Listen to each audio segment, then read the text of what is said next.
తెలంగాణ రాష్ట్ర వ్యవసాయ శాఖ అధికారులకి నా యొక్క విన్నపం. తెలంగాణ రాష్ట్రంలోనే ప్రతి గ్రామంలో కూడా రైతు అవగాహన సదస్సులు పెట్టి రైతులకి యూరియా గురించి తెలియపరచాలని మీ అందరినీ వేడుకుంటున్నాను. ఇవాళ రాష్ట్రంలో యూరియా కొరత వల్ల చాలామంది రైతులు ఇబ్బంది పడుతున్నమాట వాస్తవం. దానికి మన వ్యవసాయ శాఖ మంత్రివర్యులు తుమ్మల నాగేశ్వరరావు గారు 4-5 సార్లు ఢిల్లీ వెళ్ళి కేంద్ర మంత్రుల మీద ఒత్తిడి తీసుకొచ్చేసి మనకి యూరియా తీసుకురావడం జరిగింది. నిన్న ఒక్కరోజే 9,000 మెట్రిక్ టన్నులు యూరియాని వాడటం జరిగింది. రేపు మనకి 27,000 మెట్రిక్ టన్నులు తెలంగాణ రాష్ట్రానికి రాబోతుంది యూరియా. నేనేమంటున్నానంటే ఇవాళ డిఏపి కట్ట చూసుకుంటే 1,400 రూపాయలు, కాంప్లెక్స్ చూసుకుంటే 1,400 రూపాయలు, యూరియా వచ్చేసి మామూలుగా అసలు అధిక రేటు ఏదైనా ఉందంటే అది యూరియానే. 2,600 రూపాయలు యూరియా పడుతుంది. సబ్సిడీ బోను 90% సబ్సిడీ బోను మనకి 260 రూపాయలకి యూరియా కట్ట వస్తుంది.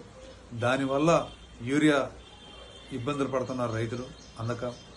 ఎందుకంటే ఇలా డిఏపి కట్ట వేయాలంటే 1,400 రూపాయలు, అదే యూరియా ఒక 5 కట్టలతోటి అయిపోతుందని చెప్పేసి ఆలోచిస్తున్నారు రైతులు.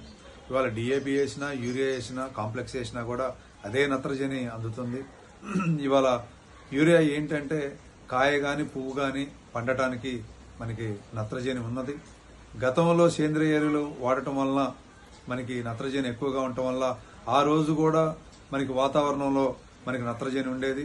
ఈ రోజుల్లో ఈ ఎక్కువ మందులు వాడటం వల్ల మనకి కాలుష్యం ఎక్కువగా అవుతుంది. కాబట్టి మనిషికి ఆక్సిజన్ ఎంతో, ఇలా చెట్టుకి నత్రజని ఎంత ముఖ్యం అనేది రైతులకి అవగాహన ఉన్నది. కాబట్టి ఎక్కువ శాతం వాళ్ళు యూరియా వాడుతున్నారు. ఆ యూరియా తగ్గించే మార్గం చేయాలని నేను రైతులందరినీ కూడా వేడుకుంటున్నాను. అంతేకాకుండా మన రాష్ట్ర వ్యవసాయ శాఖ మంత్రివర్యులు తుమ్మల నాగేశ్వరరావు గారు ప్రతి రివ్యూ మీటింగ్ లో కూడా నేను యూరియా వాడను, ఎక్కువ శాతం సేంద్రియ ఎరువులనే వాడతానని చెప్పడం జరుగుతుంది. కాబట్టి అంత పెద్ద రైతులంటే ఇష్టపడే వ్యక్తి తుమ్మల నాగేశ్వరరావు గారు. అలాంటి వ్యక్తిని చూసి కూడా మనం నేర్చుకోవాలి. ఇవాళ తెలంగాణ రాష్ట్రంలో యూరియా ఎక్కువగా వాడుతున్నారు. మనకి ఎన్ని లక్షల మెట్రిక్ టన్నులు వచ్చినా కూడా యూరియా సరిపోవట్లేదు. ఎందుకంటే ఒక ఎకరానికి 6 బస్తాలు 7 బస్తాలు వాడుతున్నారు. దయచేసి ఒక ఎకరానికి 1 బస్తా మాత్రమే వాడాలి. కాబట్టి రైతులందరూ కూడా ఆలోచించుకోవాలి. దానివల్ల రేపు భూసారం కూడా మనకి పంట నష్టాలు వచ్చే అవకాశాలు ఉంటాయి. రేపు భూమి కూడా దెబ్బతింటది, చీడపుడు పురుగులు కూడా పెరిగే అవకాశాలు ఉన్నాయి. కాబట్టి దయచేసి యూరియా తగ్గించాలి. కాబట్టి వ్యవసాయ శాఖ అధికారులు కూడా మనకున్న పద్ధతిలో మన రైతు వేదికల దగ్గర రైతుల్ని పిలుచుకొని చెప్పే మార్గం చేయాలని